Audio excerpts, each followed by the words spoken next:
Chicos, un gusto saludarlos nuevamente por este espacio. En nuestra clase de Biblia damos gracias a Dios por la semana de vacaciones, aunque no pudimos salir de casa, pues disfrutamos una semana dejando a un lado por un momento nuestras obligaciones académicas. El día de hoy quiero iniciar la clase con un versículo que está en el Salmo 74. Salmo 74. Vamos a leer el versículo 12. Dice así: Pero Dios es mi rey desde tiempo antiguo, el que obra salvación en medio de la tierra. Hay eruditos que dicen que este salmo fue compuesto después de la destrucción de Jerusalén en el año 586 a.C. Bueno, eso está en discusión todavía. Lo cierto es que este salmo es compuesto de Asaf, un cantor que estuvo al servicio de David, por cierto, y se cree o se supone que continuó sirviendo a su hijo Salomón por mucho tiempo también. En el Salmo 23, David dice que Jehová es su pastor, pero aquí Asaf en el versículo 12 dice que Dios es su rey. Eh, Podemos preguntarnos nosotros ahora quién es nuestro rey, a quién le estamos rindiendo nuestra vida, porque aún en tiempos difíciles podría ser que estemos perdiendo de vista lo que es más importante y le estemos dedicando un lugar a ciertas cosas que no se lo merecen. Así que es importante que tengamos en cuenta esto. También Asaf dice que Dios obra salvación en medio de la tierra. Qué bueno es recordar siempre que Dios envió a Jesús a esta tierra para salvarnos, algo que también se estuvo celebrando esta última semana, recordando lo que Jesús hizo por nosotros. Nunca hay que olvidarlo, hay que siempre tener presente que Dios nos salvó a través de Jesucristo. Muy bien, vamos a dar inicio con la clase del día de hoy. Vamos a iniciar hablando del mensaje de las 7 iglesias. Es interesante este tema. Vamos a iniciar hablando acerca del formato de estos mensajes. Recordemos que son 7 iglesias, así que son 7 mensajes. Cada mensaje tiene un formato sextuplo, es decir, tiene 6 partes y hay algunas diferencias, pero son muy pocas, pequeñas con los otros mensajes. Aquí tenemos una lista de los elementos similares, tenemos que en primer lugar se encuentra la dirección, o sea, el destinatario, la iglesia a la que va dirigido el mensaje. En segundo lugar, tenemos una descripción de Cristo y no a todas las iglesias Jesucristo se les presenta de la misma manera. En tercer lugar, tenemos una evaluación que Jesús hace de la iglesia. Esta también es diferente porque no todas las iglesias están viviendo los mismos problemas ni las mismas situaciones. En tercer lugar, viene un consejo. Este consejo es derivado de la evaluación que Jesús hace de la iglesia, así que no todos los consejos son iguales porque no todas las evaluaciones son iguales. Luego viene un llamado a escuchar al Espíritu, ese sí es igual, el llamado a escuchar al Espíritu porque Jesús a todas las iglesias les dice lo mismo. Y al final encontramos una promesa al vencedor. Esta promesa al vencedor, podríamos decirlo así, también cambia y hay algunos eruditos que dicen que lleva un formato progresivo. Bueno, la idea es que veamos que todas las iglesias tienen una promesa para el que venza. Eh, en cuanto a la interpretación de estos mensajes, en primer lugar debemos de decir que todos fueron originalmente dirigidos a una iglesia real en la provincia romana de Asia, como lo vimos en el capítulo 1. Cada uno de estos mensajes refleja la situación y condición actual de la iglesia a la que se dirige.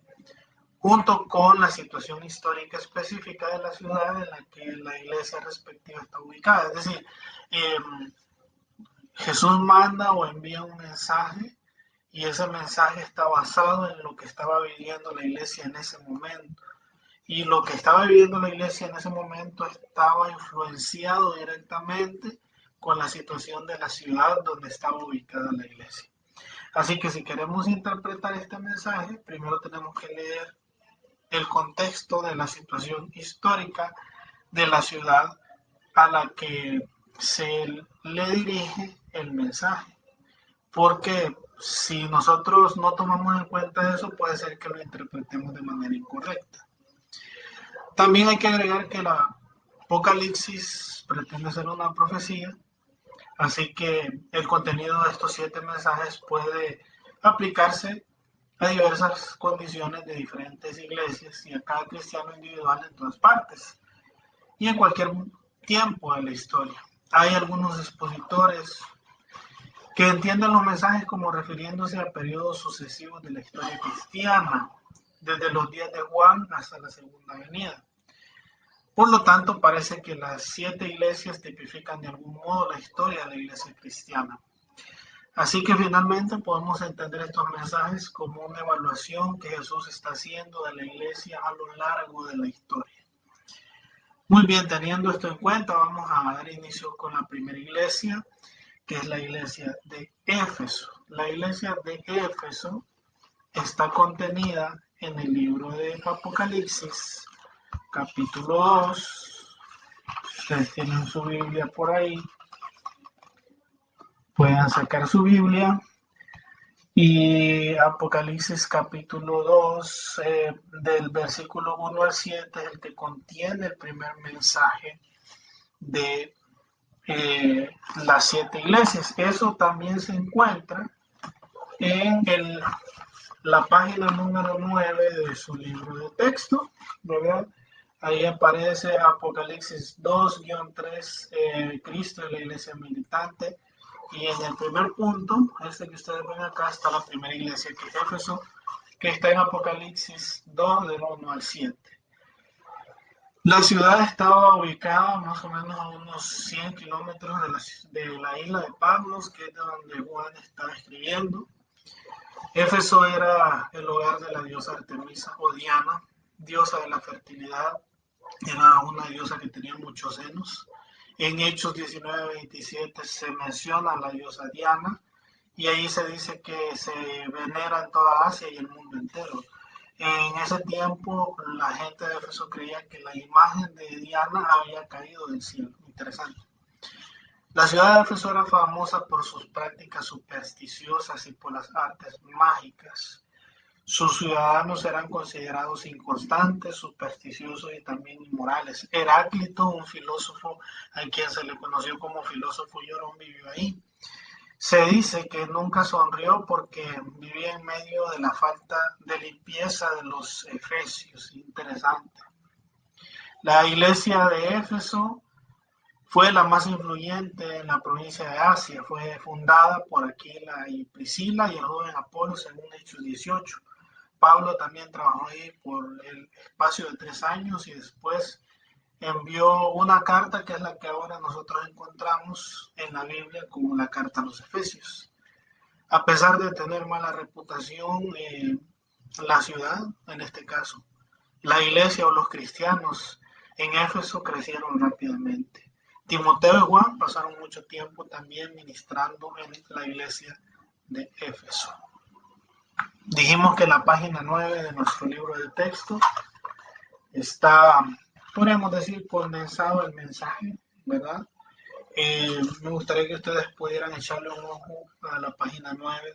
Ahí encontramos, por ejemplo, que según los historiadores que aplican las 7 iglesias o los 7 mensajes del Apocalipsis a periodos de la historia de la iglesia cristiana, la iglesia de Éfeso estaría, podríamos decir, ubicando a la iglesia primitiva, que es lo que está ahí en negrita, página 9,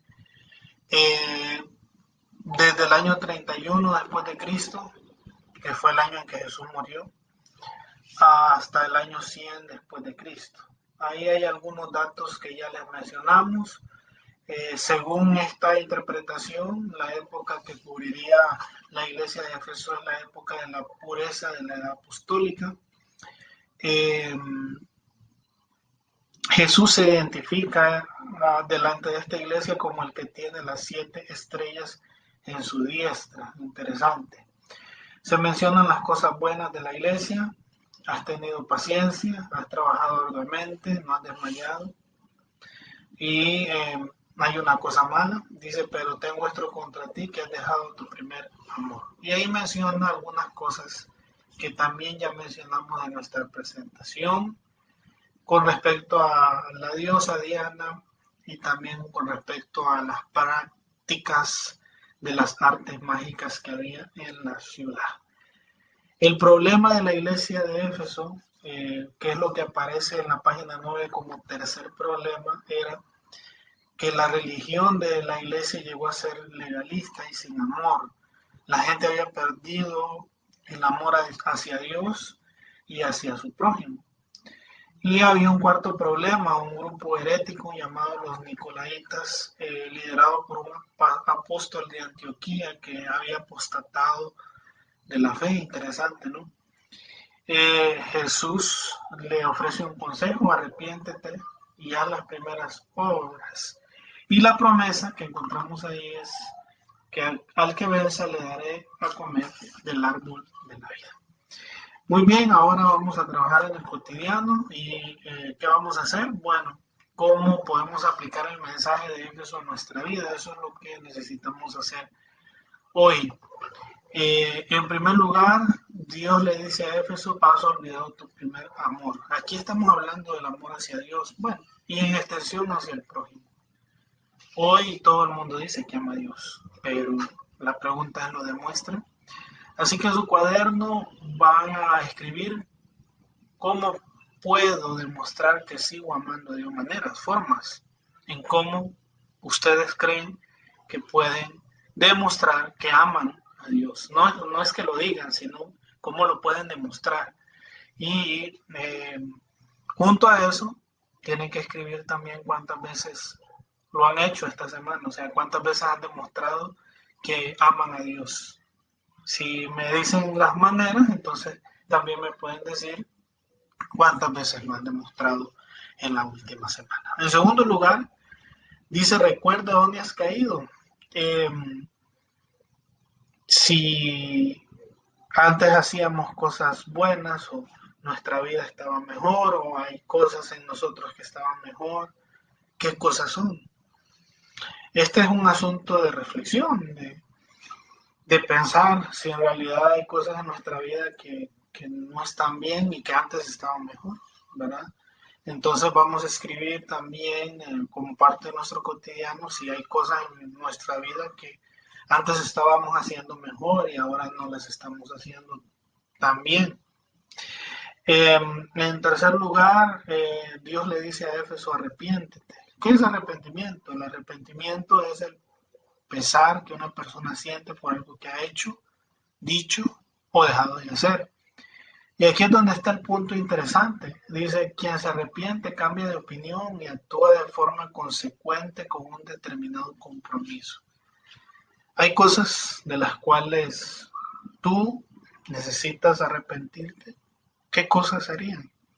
Porque si escribes, por ejemplo, yo necesito arrepentirme de esto, lo que significa es que ahora tengo que pedirle ayuda a Dios para que yo pueda cambiar eso, que no estoy haciendo bien o esa actitud que no está bien en mi vida y que necesito mejorar. Así que si hay algo en ustedes de lo cual se necesitan arrepentir, entonces pueden escribirlo ahí también en su cotidiano. Y finalmente dice: haz las primeras obras. Y esto se conecta con la primera frase. La idea es que nuestro arrepentimiento, nuestra memoria, se conecte con que tenemos que volver a amar a Dios y a nuestro prójimo. Si decimos que amamos a Dios, tenemos que demostrarlo. Eso es lo que Dios nos está tratando de decir. No significa decir si yo amo a Dios o ir a una iglesia. No se trata de eso, se trata de demostrar verdaderamente que lo amamos. Y hay maneras prácticas, ustedes van a escribir algunas de esas. Y Dios lo que quiere es que lo amen, pero no que digan que lo aman, sino que realmente que lo amen. Así que yo quiero invitarles a que si antes, pues algo en ustedes en el aspecto espiritual estaba mejor y ahora pues no está tan bien, pues que como dice el mensaje de Dios a Éfeso, nos arrepintamos. Si hay cosas en nosotros que hemos hecho mal o que estamos haciendo mal, que nos podamos arrepentir, que podamos pedirle perdón a Dios y que podamos pedirle que ponga en nuestro corazón amor hacia Él para demostrarlo, no para decirlo, sino para demostrarlo realmente. Muy bien, me gustaría orar contigo al finalizar esta clase para que Dios nos ayude a todos a arrepentirnos y a volver a nuestro primer amor. Así que ahí donde estás, me gustaría que puedas inclinar el rostro y podamos orar. Querido Padre, te damos gracias esta ocasión, Señor, porque nos has hecho un llamado a través de la iglesia de Éfeso. Pedimos que nos permitas recordar ese primer amor que tuvimos hacia ti y hacia nuestro prójimo. Permite que podamos arrepentirnos y que también, Señor, volvamos a ese primer amor. Que si hay cosas en nuestra vida que hay que cambiar, que si hay cosas en nuestra vida que hay que mejorar, que tú, Señor, puedas ayudarnos a hacerlo. Bendice a cada estudiante y a cada una de sus familias, Señor, y permite que en medio de esta crisis también puedan demostrar que te aman. Gracias, Señor, y esto lo pedimos junto con el perdón de nuestros pecados, en el nombre de Jesús. Amén. Amén. Dios les bendiga, muchachos. Nos vemos la próxima.